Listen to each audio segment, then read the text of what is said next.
నమస్తే, నేను మీ హరిత. శ్రీరామనవమి హిందువులకు చాలా పవిత్రమైన రోజు. రాముడు పెళ్లి రోజు, రాముడు పుట్టినరోజు, రాముడు పట్టాభిషక్తుడైన రోజుగా చెప్తారు. ఇంత పవిత్రమైన రోజున ఒక్క పని చేయండి, మీరు అనుకున్న సంకల్పాలన్నీ నెరవేరుతాయంటున్నారు result oriented law of attraction coach Vishwam Vijay. తెలుసుకుందాం. విజయ్ గారు నమస్తే అండి. నమస్కారం అండి హరిత గారు. శ్రీరామనవమి ప్రతి గల్లీలో, ప్రతి గుడిలో అత్యంత వైభవంగా శ్రీ సీతారాముల పెళ్లిని చాలా ఘనంగా జరుపుతారు. అలాంటి పవిత్రమైన రోజున ఒక్క పని చేయండి అంటున్నారు.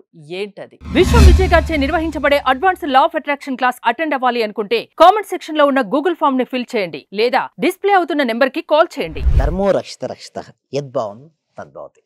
అవునండి హరిత గారు, శ్రీరామ నవమి. ఓకే, చూడండి, అందరూ కూడా ఏమనుకుంటారంటే చాలామంది డిసప్పాయింట్ అవుతారు. ఎందుకంటే కష్టాలు నష్టాలు వచ్చినాయని చెప్పేసి అందరూ వదిలేస్తారండి. ఇటు బిజినెస్లో లాస్ వచ్చిందని, ఎగ్జామ్లో ఫెయిల్ అని చెప్పేసి, లవ్ ఫెయిల్యూర్ అని చెప్పేసి అసలు నా జీవితం ఎందుకు అనుకుంటారు.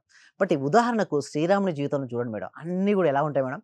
బట్ ఒకటి తను ఎక్కడ కూడా ధైర్యాన్ని కోల్పోలేదండి శ్రీరాముల వారు. ఓకే, వచ్చేసి కైకేయికి కోరినటువంటి వరాలను చూసేసి దశరథ మహారాజా అడుగుతారండి. ఓకే, అక్కడ అడిగినప్పుడు చూడండి, అడిగినప్పుడు ఏంటి, తెల్లారి రాజ్యాధికారం, పట్టాభిషేకం, నెక్స్ట్ వనవాసం. అంటే ఒక్కసారి ఎప్పుడైతే తన వనవాసానికి వెళ్ళినప్పుడు ఎటువంటి ఫీలింగ్స్ లేదండి, ఎటువంటి ఎమోషన్ లేదు. స్థితప్రజ్ఞ లక్షణాలు మనం గమనించవచ్చండి శ్రీరామనవమి రోజు. అంటే శ్రీరాములో ఉన్నటువంటి క్వాలిటీస్ ఏంటంటే ఏదైనా సరే తట్టుకునే శక్తి తనకు ఉందండి. సకల గుణాభిరాముడు అంటారు. ఎస్, అవునండి. అయితే చాలా మంది ఏంటంటే చిన్న చిన్న వాటికే వర్రీ అయిపోతారు.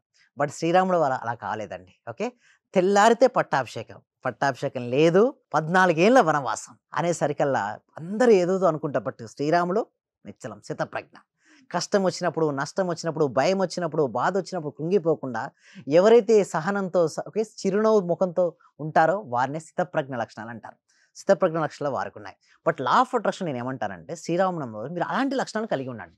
సార్ అనొచ్చు, అలా ఎలా పాసిబుల్ అవుతుందంటే ఫస్ట్ బ్రహ్మముహూర్తంలో నిద్ర లేవండి. శ్రీరామనవమి రోజు ఎవరైతే బ్రహ్మముహూర్తంలో నిద్ర లేసి వారి సంకల్పాలు ఆల్రెడీ జరిగినట్టుగా దర్శించమని చెప్తాను. ఫస్ట్ థాట్ అండి. అంటే శ్రీరామనవమి రోజు లేస్తారు కానీ ముందుగా అట్లా ఎలాగో దర్శనం చేసుకుంటారు కొంతమంది. ఏందో ఎప్పుడైతే మీరు దర్శనం చేసుకున్న ప్రతిసారి మీ సంకల్పాన్ని గుర్తెచ్చుకోండి. అంటే నేను కూడా అలా సాధిస్తాను. ఎన్నో నా జీవితంలో ఎన్నైనా రానివ్వండి ఇష్యూస్, బట్ వాటిని నేను ఎదుర్కొంటానని అనుకోవాలి. చూడండి, ఇక్కడ మనం చూసినట్టయితే ఆనందం యొక్క ఒక తలుపు మూసుకున్నప్పుడు మరొక తలుపు తెరుచుకుంటుంది. కానీ తరచుగా మనం మూసివేసిన తలుపు వద్ద చాలాసేపు చూస్తాం, కానీ మన కోసం తెరిచిన దాన్ని చూడం. సో ఒక పర్సన్ ఎలా ఉన్నాడు చూడండి, తనకు ఒక డోర్ క్లోజ్ అయిందండి, ఒక అవకాశం అనేది రాలేదు మేడం. ఓకే, పక్కనే చూడండి డోర్ ఓపెన్ చేసి ఉంది. కానీ ఎంతసేపు తను ఏదైతే క్లోజ్ చేశాడో తను మాత్రమే చూస్తున్నాడు తప్పిస్తే ఓపెన్ చేసినటువంటి దాన్ని చూడట్లేదు. ఎప్పుడైతే తను ఓపెన్ చేస్తే హ్యాపీగా ఉండొచ్చు, అదే కదా ఎన్నో అవకాశాలు వస్తుంటాయి మేడం. ఒక అవకాశం కోల్పోతే మరొక అవకాశం కదా, ఒక ఎగ్జామ్ ఫెయిల్ అవుతే ఇంకొక అవకాశం కదా. గ్రూప్ 2 రాలేదని చెప్పి ఎంతోమంది బాధపడుతూ నాకు మెసేజ్ చేశారు చాలామంది వాట్సాప్లో.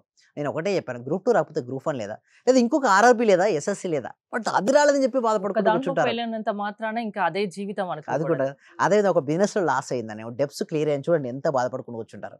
ఇంకో కొత్త బిజినెస్ స్టార్ట్ చేస్తే ఏమవుతుంది, కొత్త ఉత్సాహంతో ఎస్పెషల్లీ శ్రీరామనవమి రోజు మంచిగా ఆలోచించండి. నాకున్న ఐడియాస్ ఏంటి చూడండి మేడం. మనీ రావాలని చాలా మంది అనుకుంటారు.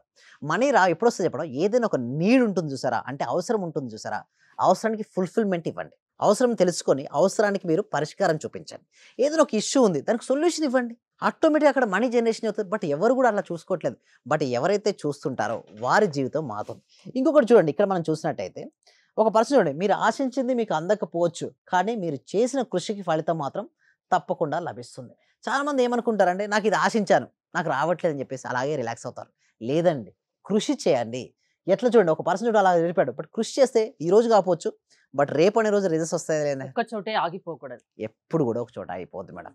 మనం ఎఫర్ట్ పెట్టాలి, బట్ పెట్టిన ఎఫర్ట్ రాలేదని ఆశించింది రావచ్చుందని అనుకుంటారు. ఎస్, నేను అనుకున్న గ్రూప్ 2 రావాలని కొంతమంది అనుకున్నారు, రాలేదు, దానికంటే మంచిది వస్తుంది కదా.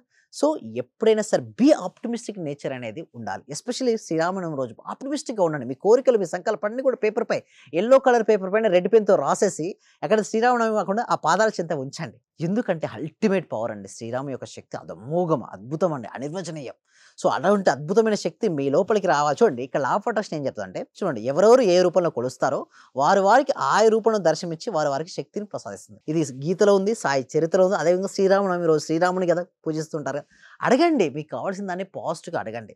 మీరు అడగంది అమ్మాయిని అన్నం పెట్టదు కదా. మీరు కూడా క్లారిటీగా మీ సంకల్పాలు ఏంటి, మీకు జాబ్ కావాలా, బిజినెస్లో గ్రోత్ కావాలా, మీ రిలేషన్షిప్ బెటర్ కావాలా, కెరీర్ కావాలా, గోల్డ్ కావాలా, ఏమి కావాలో క్లారిటీగా అడగండి. అడిగితే డెఫినెట్లీ ఆ శ్రీరాముల వారు డెఫినెట్ ఇస్తారండి.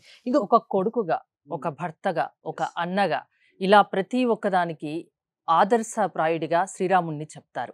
శ్రీరాముడిని చూసి అందరూ నేర్చుకోవాల్సింది ఏంటి? యెస్. చూసినట్టయితే స్థితప్రజ్ఞ లక్షణాలు నేర్చుకోవచ్చు మేడం. ఆదర్శం అండి. చూడండి కొడుకుగా ఆదర్శమే, భర్తగా ఆదర్శమే, రాజుగా ఆదర్శమే. చూడండి రాజుగా ఎందుకు ఆదర్శం అనొచ్చు. బట్ ప్రజాభిప్రాయాన్ని తీసుకుంటాడు మేడం. ప్రజాభిప్రాయం ప్రకారం సీతమ్మ వారు ఓకే వారికి ఏంది అంగీకరించలేకపోయారు ప్రజలు. సో అందుకోసమే తనకు ఇష్టం లేకున్నా కూడా ప్రజాభిప్రాయం సెకండ్ ఒక రాజకీయ నాయకుడు అలా ఆలోచించగలగాలి మేడం. అన్నీ ఉన్నాయి మేడం. ఆదర్శమైన రాజుగా, ఆదర్శమైన పుత్రునిగా, ఆదర్శమైన భర్తగా చూస్తే ఎవ్రీథింగ్ మేడం. అంటే స్థితప్రజ్ఞ లక్షణంతో ప్రతి లక్షణం తనకు ఉంది మేడం. సో అటువంటివి ఉండడం వలన చూడండి మిత్రుడు, ఆదర్శ మిత్రుడుగా మీరు చూస్తే వాలి మనకు తెలుసు స్టోరీ వాలి. సో అటువంటి యొక్క స్టోరీ ఏంటిదంటే వాలి సుగ్రీవులు ఇద్దరు ఉంటారు మేడం. ఓకే వాలి యొక్క ఏంటిదంటే ఎవరైతే తనకి ఎదురుగా పోరాడతారో వాళ్ళు సగబలం వచ్చేస్తుంది.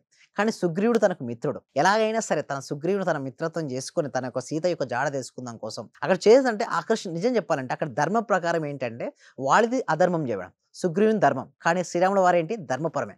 కానీ ధర్మాన్ని రక్షించడం కోసం తన చెట్టు చాటు నుంచి బాణాన్ని వదిలాడు. బట్ అక్కడ చూసే వాళ్ళందరికీ అది తప్పుగా అనిపిస్తుంది. కానీ ధర్మంగా చూస్తే అది ఒక ధర్మమే. సో ఇంకొకటి మీరు ఇక్కడ చూసినట్టయితే చూడండి మంచి సంకల్పంతో మేల్కోండి, మంచి పని చేసిన సంతృప్తితో నిద్రపోండి. చాలా మంది ఎలా చూడండి, చాలా మంది లేచుతోనే అసంతృప్తితో లేస్తారు. సంకల్పం అంటూ ఉండదు, ఒక డ్రీమ్ అంటూ ఉండదు వారికి. అలా ఎవరైతే నిద్రలేస్తారో వారి డ్రీమ్స్ ఫుల్ఫిల్ కావండి. లేసేటప్పుడు మాత్రం మంచి సంకల్పంతో మేల్కోండి, మంచి పని చేసిన go to bed with satisfy. చాలా మందికి ఏందండి ఎందుకు రిజల్ట్స్ రావో చెప్పనండి, సాటిస్ఫాక్షన్ లేదు. ఎవరి కోసమో దేనికోసమో చేస్తుంటారు. ఎస్ నా కోసం నేను అందుకోసమే మీరు దేన్నైతే ప్రేమిస్తారో దాన్నే చేయండి, దేన్నైతే చేస్తారో దాన్నే ప్రేమించండి. అంతేగాని ప్రేమించిన దాన్ని చేసి మనసు ఉండదండి. అక్కడ ఎక్కడైతే మనసు ఉంటుందో అక్కడ రిజల్ట్స్ వస్తాయండి. రిజల్ట్స్ కావాలంటే లా ఆఫ్ అట్రాక్షన్ ఎక్కువ ప్రాక్టీస్ చేయాలండి హరిత గారు. లేచేటప్పుడే సంతోషంగా లేవాలి, పడుకునేటప్పుడు సంతృప్తిగా పడుకోవాలి. ఎస్ ప్రతిరోజు ఇవి చేయాలి. ఎస్ శ్రీరామనవమి రోజు ఒకసారి రిపీట్ చేస్తారా? శ్రీరామ రోజు ఇక్కడే లాస్ట్ ఏదైతే ఉందో అదే సంకల్పంతో నిద్రలేవండి. అంటే బ్రహ్మముహూర్తంతో మీ సంకల్పంతో నిద్రలేవండి. సంతృప్తితో మీ కోరికలు అన్ని కోరికలు కూడా నెరవేరాయని చెప్పేసి ఆల్రెడీ హ్యాపీగా పడుకోండి ఆ రోజు. 14th Monday new batch start అవబోతుంది. 100 బ్యాచెస్ కంప్లీట్ అయ్యాయి. ప్రాసెస్ ఏంటి? ఎస్ అయితే ఇక్కడ నుంచి మొత్తం సబ్జెక్ట్ మార్చడం జరిగిందండి. ప్రతిరోజు న్యూ టాపిక్తో మనం వెళ్ళబోతున్నాం. ఇదివరకు ప్రాక్టీస్ నుంచి మార్చుకొని డేస్ ముందుకు వెళ్తున్నాయి. నేను కూడా యాడిషన్ ఆఫ్ ద వాల్యూ చేయాలి. ఎందుకంటే ఇండియాలోనే నెంబర్ 1గా మనం ఉన్నాం ఇప్పుడు. సో ఎంతో రెస్పాన్సిబిలిటీ ఉంది, ఎంతో మందికి రిజల్ట్స్ ఇవ్వాల్సిన బాధ్యత మన పైన ఉంది. సో దానికోసం ఏంటంటే ప్రతి Monday new batch and new టాపిక్స్తో మనం ముందుకు వెళ్తున్నామండి హరిత గారు. థ్యాంక్ యూ విజయ్ గారు. ఏదైనా సక్సెస్ మీ సొంతం కావాలి అంటే అది result oriented law of attraction వల్ల సాధ్యం అంటున్నారు విశ్వం విజయ్ గారు. New batch 14th Monday start అవబోతుంది. మీరు కనుక జాయిన్ అవ్వాలి అనుకుంటే స్క్రీన్ పై స్క్రోల్ అవుతున్న నెంబర్స్కి కాల్ చేసి కాంటాక్ట్ అవ్వండి. చూస్తూనే ఉండండి Suman TV. Thank you so much. Survey జన సుఖినో భవంతు, సమస్త లోక సుఖినో భవంతు.